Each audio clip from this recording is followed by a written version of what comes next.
ከኮሪደር ልማቶች ውስጥ እንደ ከተማ አስተዳደር ከምንሰራቸው አንዱ የቦሌ ኤርፖርት መገናኛ ሲኤምሲ ኮሪደር ነው።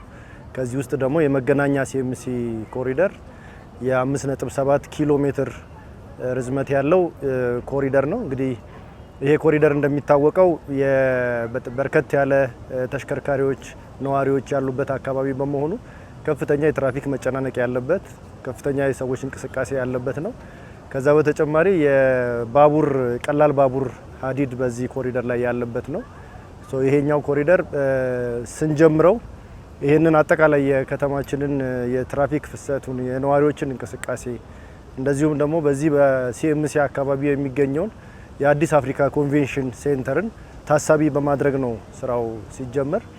ይህንን ስራ ልክ እንደ ሌሎች ኮሪደሮች ሁሉ በሁሉንም መሰረታዊ የሚባሉ አገልግሎቶችን ሊሰጡ የሚችሉ ኢንፍራስትራክቸሮችን ይዟል። በዋናነት እንግዲህ በዚህ ኮሪደር የሰራ ነው የእግረኛ መንገድ የማስፋት ስራ ነው። ይሄ ቀደም ብሎ በጣም እግረኞች የሚሄዱበት የሚቸገሩበትና መኪና መንገድ ውስጥ ገብተው የሚንቀሳቀሱበት የነበረ ነው። በአሁኑ ሰዓት 5 ሜትር ስፋት ያለው በግራም በቀኝም የእግረኛ መንገድ አለው።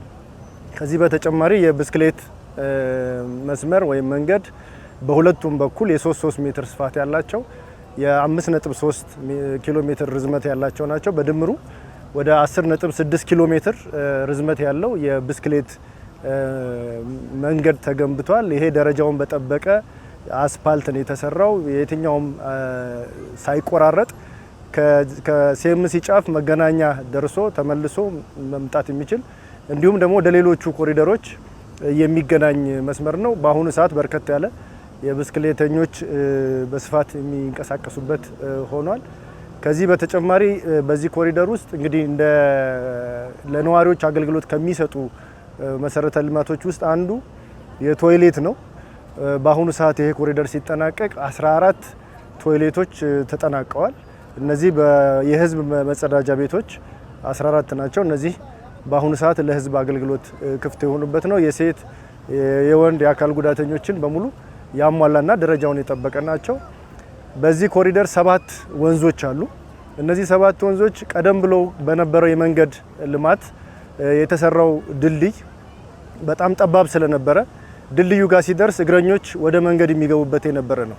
7ቱንም ወንዞች ድልድዮቻቸውን ገንብተናል። በዚህ 3 እና 4 ወራት ውስጥ ተገንብተው የተጠናቀቁ ናቸው። በግራም በቀኝም ስለነበረ ወንዞቹ ያሉት 14 ድልድዮችን በግራና በቀኝ የማስፋት ስራ ሰርተናል። ከዚህ ውስጥ ደግሞ በተለየ ሁኔታ የብረት ድልድይ ገንብተናል። 33 ሜትር ርዝመት ያለው ምናልባትም ይሄ ረጅም ብለን በዚህ ኮሪደር ውስጥ ከያዝነው የድልድይ ስራ አንዱ ነው። ይሄም በግራም በቀኝም 33 ሜትር የብረት ድልድይ በመስራት እግረኞች ሳይጨናነቁ 4 ሜትር ስፋት ባለው ድልድይ ላይ በጣም በሚያምር ውበት ባለው መልኩ እንዲጠናቀቅ ተደርጓል። ከዚህ በተጨማሪ ወንዞቻችን እነዚህ 7 ወንዞች ቆሻሻ የሚጣልባቸው ከዚህ ቀደም በተለያየ ህገወጥ መንገድ የሰፈሩ የተለያዩ ሰዎች ወይም ነዋሪዎች የነበሩባቸው ቦታዎች በመሆኑ ወንዙ ለብክለትና እንዲሁም ደግሞ ሰዎች ጠጋ ብለው ለመቀመጥ የማይመች የነበረ ነው። 7ቱንም ወንዞች የበፈር ዞናቸውን በማስጠበቅ የመሰረተ ልማታቸውን በመገንባት በተለይ የድጋፍ ግንብ በመገንባት ወንዞቹ በአሁኑ ሰዓት ወደ ፐብሊክ ስፔስ የህዝብ መዝናኛ ቦታ ሆነው ለህዝብ መዝናኛ እንዲውሉ ተደርገዋል። እንግዲህ ዛሬ አንዱ የታየው የዚህ አጠገባችን ያለው ትልቁ ፓርክ 2 ሄክታር ላይ ያለፈው ፓርክ በወንዙ አጠገብ ላይ የተሰራ ነው ማለት ነው። ስለዚህ ወንዞቻችንን በዚህ የኮሪደር ልማት የማስጠበቅ የመንከባከብና ከብክለት የመጠበቅ ስራዎችም የተሰሩበት ነው። በዚህ ኮሪደር በተጨማሪነት 10 የህዝብ መዝናኛ ቦታዎች ሰርተናል። እነዚህ ትልቁ 2 ሄክታር የሚያክል ስፋት ያለው ነው። በእነዚህ የ10 የህዝብ መዝናኛ ቦታዎች ውስጥ እግር ኳስ ሜዳ ተካቶ ተሰርቷል። የባስኬትቦል ያለበት ተካቷል። የህፃናት መጫወቻዎች ተሰርተዋል። የአውትዶር የስፖርት መስሪያ፣ ጂምናስቲክ መስሪያ የስፖርት ቁሳቁሶች የተሟሉ ናቸው። ካፍቴሪያ ያላቸው እንደዚሁም ነዋሪዎቻችን ገብተው ሊቀመጡባቸው ሊያርፉባቸው የሚችሉ ፕላዛዎች ያሏቸው ናቸው። በአጠቃላይ እነዚህ 10 የፐብሊክ ስፔሶች በአረንጓዴ የለሙ እና በጣም ውብ የሆኑ አንዳንዶቹ በፓርክ ደረጃ በትልቅ ልናያቸው የምንችላቸው መሰረተ ልማቶች ናቸው ማለት ነው። በእነዚህ ፓርኮች ውስጥ 4 ፋውንቴኖች ተሰርተዋል። እንግዲህ ከተማችን የውሃ አካል ወይም የፋውንቴን ከዚህ ቀደም እጥረት የነበረ ነው፣ ወይም ሰዎች እንደዚህ አይነት የማየት እድሉ ያልነበራቸው ነው። በአሁኑ ሰዓት በሁሉም የከተማችን አካባቢዎች መሰል ልማቶች እየለሙ ነው ያሉት። በዚህ በመገናኛ ሲኤምሲም 4 ቦታዎች ላይ በጣም የሚያምሩ ፋውንቴኖች ተሰርተዋል። ዛሬ ህጻናት፣ እናቶች፣ ትላልቅ ሰዎች ጭምር ቆመው የሚዝናኑበት፣ ፎቶ የሚነሱበት፣ የሚያርፉበት ትልቅ የመዝናኛ ቦታ ተፈጥሯል ማለት ነው።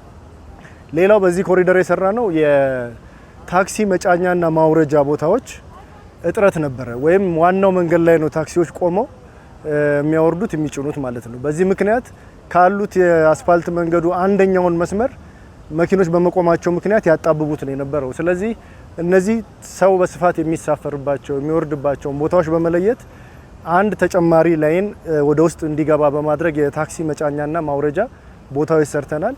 በግራም በቀኝም 7 የታክሲ መጫኛና ማውረጃ በመስራት 14 ቦታዎች ላይ ታክሲዎች ሳይቸገሩ ሌላውንም የመንገደኛ እንቅስቃሴ ሳያደናቅፉ የሚያወርዱበትን ሁኔታ ፈጥረናል ማለት ነው። ይሄ በመሆኑ ለአደጋም ጭምር ይጋለጡ የነበሩ ነዋሪዎችን ማዳን የቻልንበት ነው። ምክንያቱም እነሱ የሚሳፈሩበትንም ቦታም ጭምር ታሳቢ በማድረግ ነው እነዚህ ታክሲ መጫኛና ማውረጃ ቦታዎች የተሰሩት ማለት ነው።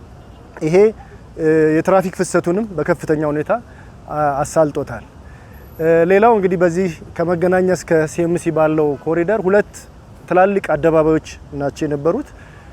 አንደኛው በተለይ የሳህሊተ ምሕረት ቤተክርስቲያን ፊት ለፊት ያለው አደባባይ በጣም ሰፊ ነው።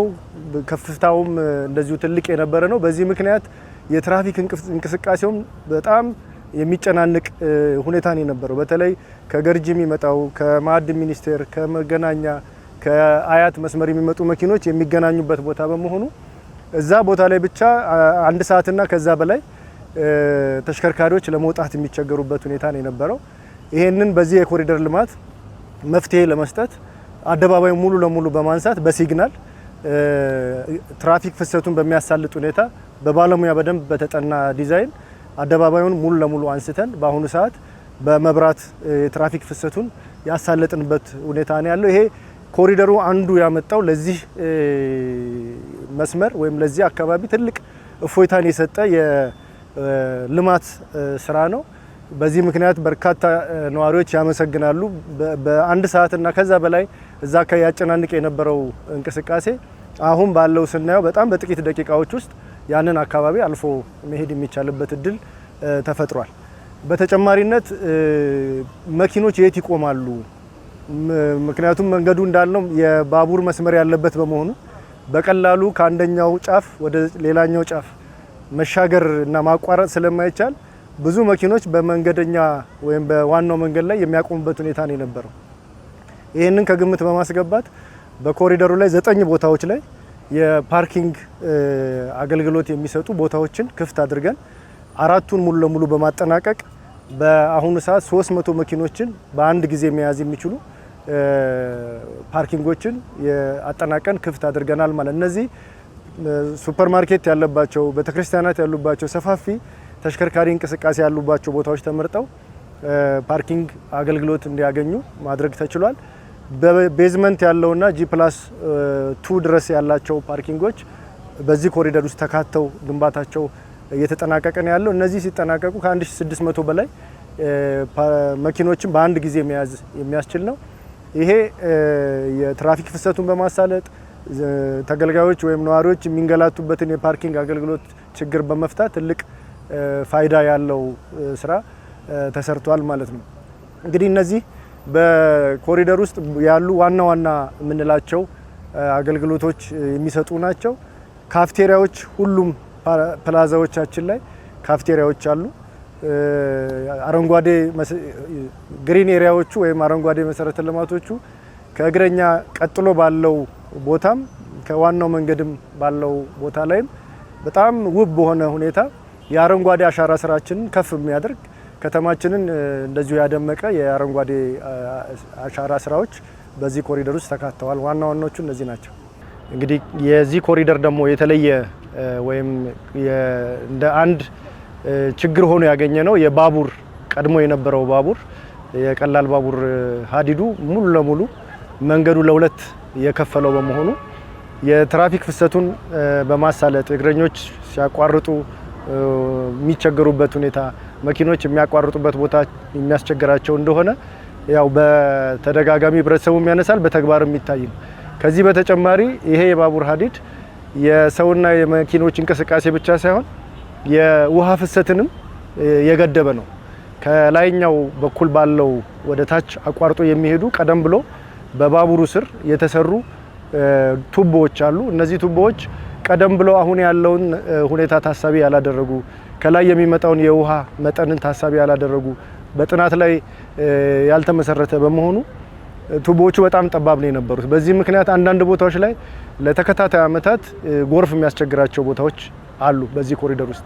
ከዚህ ውስጥ አንዱ የጉርድ ሾላ አካባቢ ያለው ቦታ ነው።